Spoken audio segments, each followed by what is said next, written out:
Class 5 now. Today we start the third chapter named the varied climates. यहाँ पे varied climates के बारे में पढ़ेंगे। यहाँ पे अलग अलग जगह पे वेरी क्यों क्लाइमेट्स करता है। In this lesson you will study about climate, factors affecting climate, ocean currents. Is it going to rain today? Will it be bright and sunny today? How many times have we heard this from anxious students speculating the weather of a day? तो हम बहुत समय ऐसा बच्चों को कहते हुए सुनते हैं वेदर या डे के बारे में कि क्या is it going to rain today, will be bright and sunny today. सुनते हैं हम लोग, आसपास में बच्चे लोग ऐसे बोलते ही रहते हैं। Weather is this hour to hour day to day condition of the atmosphere. तो यहाँ पे बताया जा रहा है वेदर क्या है। वेदर जो ये है आवर टू आवर और डे टू डे कंडीशन है एटमोसफियर का। हॉट और ह्यूमिड वेदर में मेक वन इरिटेबल। अगर पूरा हॉट और ह्यूमिड क्लाइमेट वेदर रहेगा तो ये आदमी को इरिटेट कर देता है। अ प्लीजेंट ब्रीजी वेदर में make one cheerful and even plan for a picnic. अगर प्लीजेंट और ब्रीजी वेदर है तो ये चेयरफुल मेक करता है और आप इसमें पिकनिक भी प्लान कर सकते हैं। Weather can change dramatically from day to day.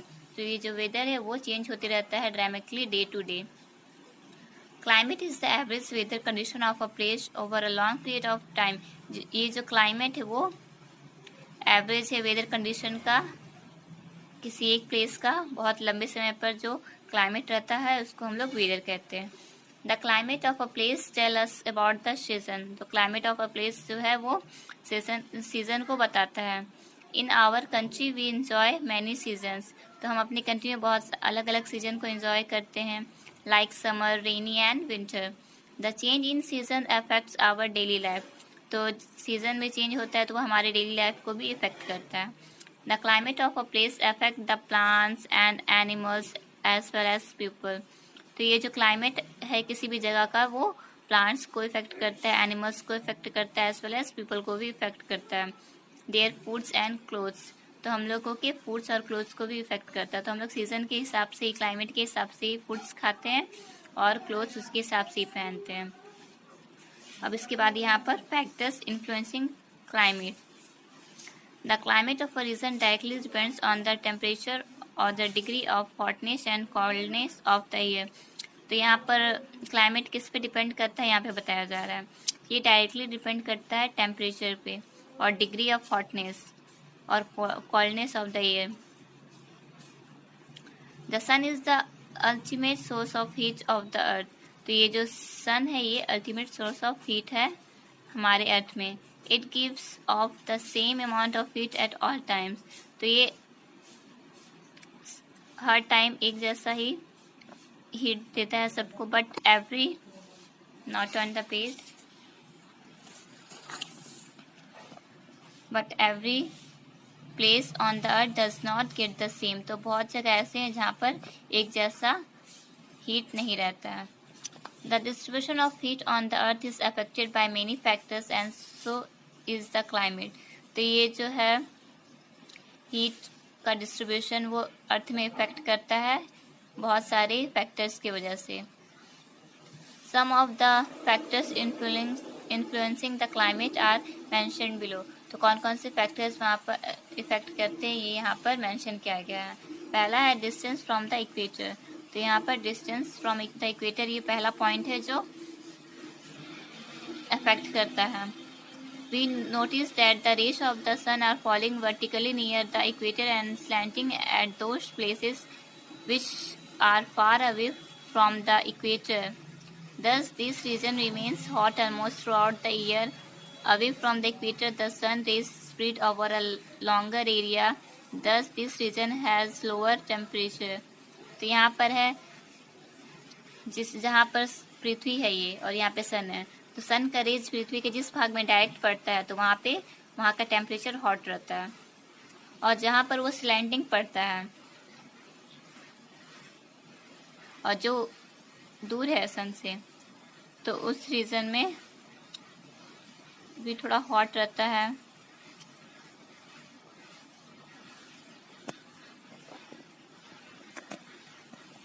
यहाँ पर कैसे कैसे सूर्य का रोशनी किससे स्प्लिट करता है यहाँ पर ये बताया गया है। तो जो इक्वेटर से फार अवे है तो वहाँ पर रेस ज़्यादा स्प्लिट करता है ओवर अ लॉन्ग एरिया पे, तो वहाँ पे टेम्परेचर उसका लोअर टेम्परेचर रहता है। On the basis of the heat receiving on the earth from the sun we can divide the earth into 3 heat zones. तो ये जो हीट का रिसीविंग एरिया है अर्थ का, तो उसके हिसाब से हम लोग ये अर्थ को 3 हीट जोन में डिवाइड करते हैं, 3 पार्ट में डिवाइड करते हैं। पहला है the area lying between the tropic of cancer and the tropic of capricorn is the hottest part of the earth, it is called the torrid zone. तो यहाँ पर है tropic of cancer, tropic of capricorn, इस दोनों के बीच का जो hottest part है उसको हम लोग टोराइड जोन कहते हैं। The area lying near the poles that is between the Arctic Circle and the North Pole in the northern hemisphere and between the Antarctic Circle and the South Pole in the southern hemisphere has very cold climate. This region is the freeze zone. तो poles के पास जो है part ये और यहाँ ये poles के पास ये आर्टिक सर्किल्स और अंटार्कटिक सर्किल्स है जो, तो इसको हम लोग फ्रीज जोन कहते हैं। This region is called freeze zone. The area lying between the torrid and freeze zones in the both the hemisphere is neither very hot nor very cold. This region is the temperate zone. अब यहाँ पे freeze zone और torrid zone के बीच में जो part है उसको हम लोग temperate zone कहते हैं, क्योंकि ये ना तो ज़्यादा ही गर्म रहता है और ना ही ज़्यादा ठंडा रहता है। ये दोनों ये वाला अभी और ये वाला पार्ट भी। Thus we can say that the places which are near the equator have hot climate and far away places have cold climate. तो इसके हिसाब से हम लोग कह सकते हैं कि जो इक्वेटर के सामने है वो वहाँ पे हॉट क्लाइमेट रहता है, जो फार अवे है वहाँ का क्लाइमेट कोल्ड रहता है। अब सेकेंड पॉइंट है height above the sea level. Suppose there are 2 cities, one in the plains and the other in the high mountains. तो यहाँ पे सपोज करने के लिए बोल रहा है कि 2 cities है, एक प्लेन्स पे और एक हाई माउंटेन्स पे है। Both the cities are at the same distance from the equator, और दोनों सेम डिस्टेंस है इक्वेटर से। We should experience the same temperature in both the cities. तो हम लोग दोनों में एक जैसा ही सेम टेम्परेचर को एक्सपीरियंस करते हैं, but this is not so. But ऐसा होता नहीं। Actually the city in the mountains is cooler than one in the plains. Actually में होता क्या है यहाँ पे कि जो सिटी माउंटेन्स पे है वो ज़्यादा ठंडा रहता है प्लेन्स के हिसाब से। Thus we find that the temperature decreases with increase in height above. तो इससे हम लोगों को क्या पता चलता है कि अगर हाइट बढ़ता है तो टेम्परेचर डिक्रीज करता है। Shimla and Ludhiana both are almost at the same distance from the equator. यहाँ पे एग्जाम्पल में दिया गया है कि जो शिमला और लुधियाना है दोनों इक्वेटर के सेम डिस्टेंस में है। But Shimla is cold while Ludhiana is hot in summers. लेकिन यहाँ पे बताया जा रहा है कि शिमला जो है वो कोल्ड रहता है और लुधियाना जो है वो समर्स के दिन में भी हॉट रहता है। The reason is that Shimla is located at a height of 2150 metres above the sea level. तो यहाँ पर रीज़न बताया गया है कि जो शिमला है वो कितने हाइट पर है, 2150 metres above the sea level है। Whereas Ludhiana is only at the height of 250 metres above the sea level. और ये जो लुधियाना है वो सिर्फ 250 मीटर्स अबव है। After that now we study about distance from the sea. जो अलग फैक्टर इन्फ्लुएंस करता है वो है distance from the sea. Mumbai is located near the sea coast while Delhi is far away from it. ये जो मुंबई है वो सी कोस्ट के नियर पे लोकेटेड है और ये जो दिल्ली है वो फार अवे है। We know that Mumbai is cooler in summer and warmer in winter. हम लोगों को पता है कि जो मुंबई है वो समर के दिन में भी थोड़ा कूल रहता है और विंटर के दिन में गर्म रहता है। When compared with Delhi, Delhi के कंपैरिजन से ये थोड़ा गर्म रहता है। The places located near the sea coast have a moderate climate. जो प्लेस सी कोस्ट के नियर में रहता है वहाँ का क्लाइमेट मॉडरेट रहता है। That is neither hot in summer nor cold in winter. जो कि समर में ना ही ज़्यादा गर्मी और ठंडे में ना ही ज़्यादा ठंडा रहता है। On the other hand, the places far away from the sea coast have extreme climate. जो सी कोस्ट से फार रहता है प्लेस, उसका क्लाइमेट एक्सट्रीम रहता है. एक्सट्रीम का यहाँ मतलब बताया कि that is hot summers and cold winters. बहुत ज़्यादा गर्मी रहता है और बहुत ज़्यादा ठंड रहता है. The climate of the coastal regions is always affected by the sea. जो कोस्टल रीजन का क्लाइमेट है वो सी से अफेक्ट करता है. This is because of the land and sea breeze. वो किस कारण से इफेक्ट करता है? लैंड ब्रिज और सी ब्रिज के कारण से. In the daytime, the sun heats both the land and the sea. तो यहाँ पे बताया गया है कि दिन के समय में ये जो सन जो है वो लैंड और सी दोनों को हीट करता है. Land heats up more quickly than the water. ये जो लैंड है वो जल्दी गर्म हो जाता है वाटर के हिसाब से. Hence it is hotter than the sea. तो ये जो लैंड है वो ज़्यादा हॉटर रहता है सी से. As you know, hot air is lighter than the cold air. तो आपको पता है कि जो हॉट एयर रहता है वो लाइटर रहता है, हल्का रहता है कोल्ड एयर से. Therefore warm air above the land rises. तो जो वार्म एयर में वो लैंड के ऊपर राइजेस करने लगता है. The cool air from the sea comes in to take its place. तो कूल एयर जो है वो सी से आता है अपना प्लेस लेने के लिए. This is known as sea breeze. तो इसको हम लोग सी ब्रीज कहते हैं. It cools the land near the coast. तो ये जो कोस्ट के पास जो लैंड है उसको कूल करता है. At night the opposite happens. तो इसके उल्टा रात में होता है. The land cools down more quickly than the sea. तो रात में इसका उल्टा होता है और ये जो लैंड है वो जल्दी ठंडा हो जाता है सी के हिसाब से. The sea cools down slowly. और जो ये जो सी रहता है वो स्लोली कूल होता है.